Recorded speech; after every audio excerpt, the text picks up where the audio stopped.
Hey YouTube! So I've noticed that a lot of YouTubers have been talking lately about personality types, MBTI, Enneagram, whatever, Big Five, etc. And I have always been a big nerd about these, confession.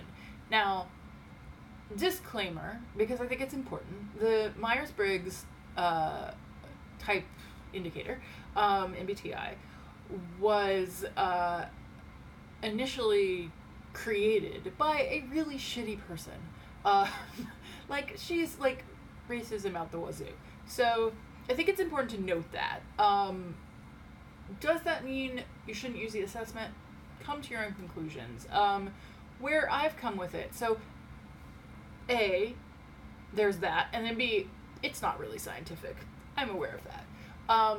What I find, though, to be useful about it, so one, in addition to, like, the creator of this particular instrument, it's heavily influenced by Jung and Jungian archetypes and Jungian philosophy. I actually don't know a lot about Carl Jung, so there might be a bunch of issues with him as well. Is that his first name? Is it Carl? I think it's Carl. Anyway, so, like, disclaimer, the people involved in these things, I'm not support or, idolize or anything like that. But I do think that the thinking behind it and some of the Jungian stuff and some of the stuff around cognitive functions can be really, really useful in getting to understand yourself.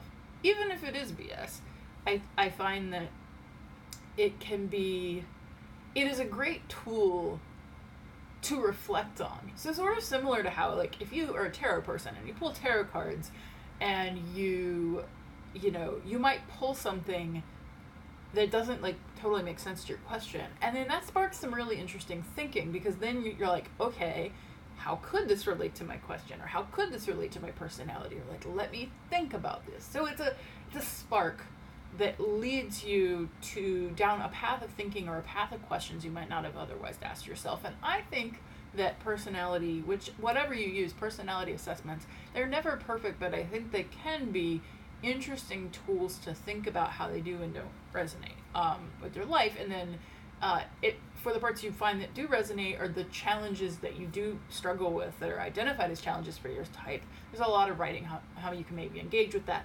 And that's part of why I feel comfortable being interested in the MBTI despite its shitty origins, is that a lot of people have iterated on it and a lot of people have written about it. People with all sorts of backgrounds and leanings and theories. And so that's just the, like, baseline disclaimer. Now, this particular video, what it's about is I'm wondering if other people have experienced this. So you might have taken a personality test and found that the description didn't resonate with you, or part of the description didn't resonate with you because it points towards conservatism, traditional values, like respecting authority, like anything like that.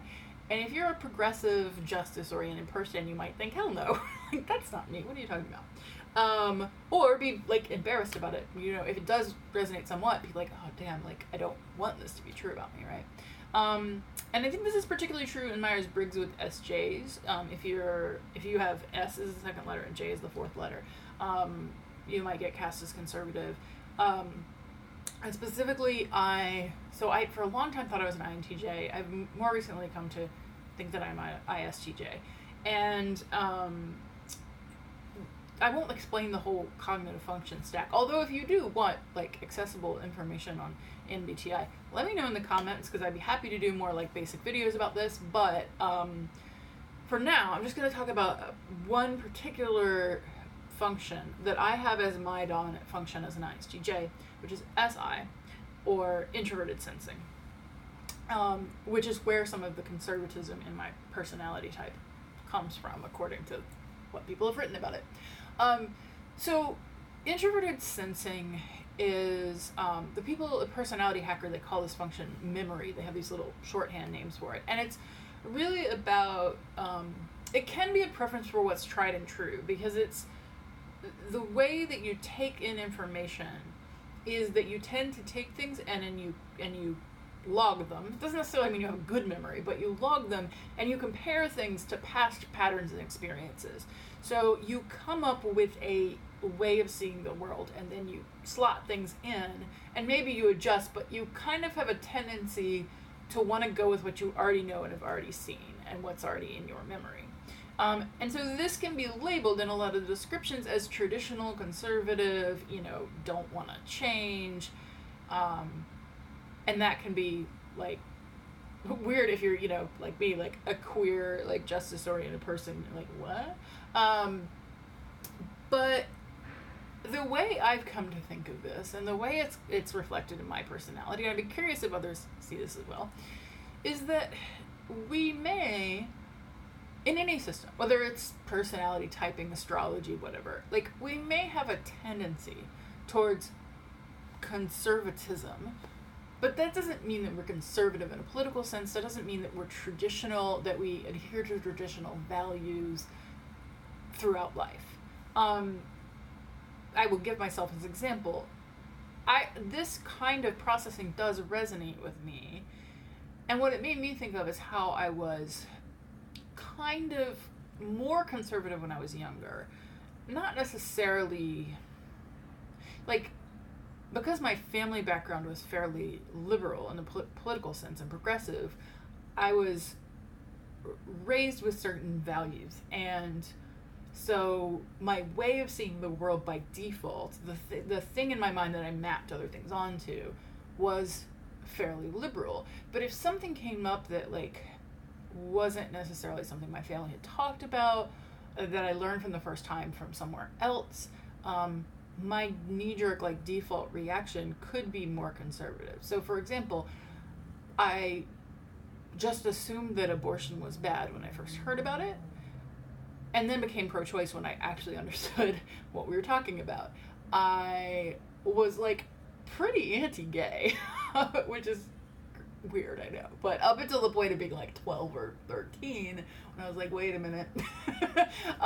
But, because, like, we didn't talk really about gayness or queerness in my family, even though, like, I didn't know that I knew gay people. My mom was like, when I would say homophobic things, she's like, you know gay people, and I'm like, who? And of course then she didn't want to out them to me, but because that didn't come up in family settings, it came up on the playground. And so, okay, gay is bad, great, I'll put that in my mind, and then when gay comes up, that's bad, right? So that matching sort of thing. But I think you grow out of this, right? And so on a personal level, you might be conservative in the sense that you're risk averse, or you are hard to move. Like, once I had progressive justice oriented values, now that is my system, and that is, like, the pattern that I fit other things into. And so I tend to have worst assumptions about about white people, including myself. Like, that was probably racist. Is now the pattern that I fit things into, rather than that was probably not racist. So, what your framework is can vary. And so if you read, like, traditional conservative and you're like, no, that's not right, you might instead think about, do I tend to slot things that I encounter into whatever framework I have created over the course of my life that works for me? Am I risk averse? Do I tend to need a lot of convincing, and this is going to depend on other parts of your personality as well, but, like, do I need a lot to sway me to a different point of view once I've established something based on past experiences? Like, how much does it take to change me? Might be a better way of thinking about it. So when I might use the SI method when evaluating whether something is just or something is right, and it would take a lot of, like, learning and seeing other examples for me to make small shifts, which I do over time, make small shifts in how I understand things based on evidence. So if you do have SI in your stack, or if you are an SJ, do SJs always have, I'm, like, doing the Myers-Briggs math, because you would always have extrovert thinking. This is really fascinating, I know. introverted. Yeah, introverted sensing. You would. It's just whether it's dominant or auxiliary. Yes. So I think SJs would always have. I might be wrong. It's hard to do this on the fly, but I think you would have SI in your stack somewhere. So yeah, I'd be curious about your thoughts below. And feel free to like and subscribe. I would be happy to do more personality content on this channel. I would also be happy not to, so let me know below what you think.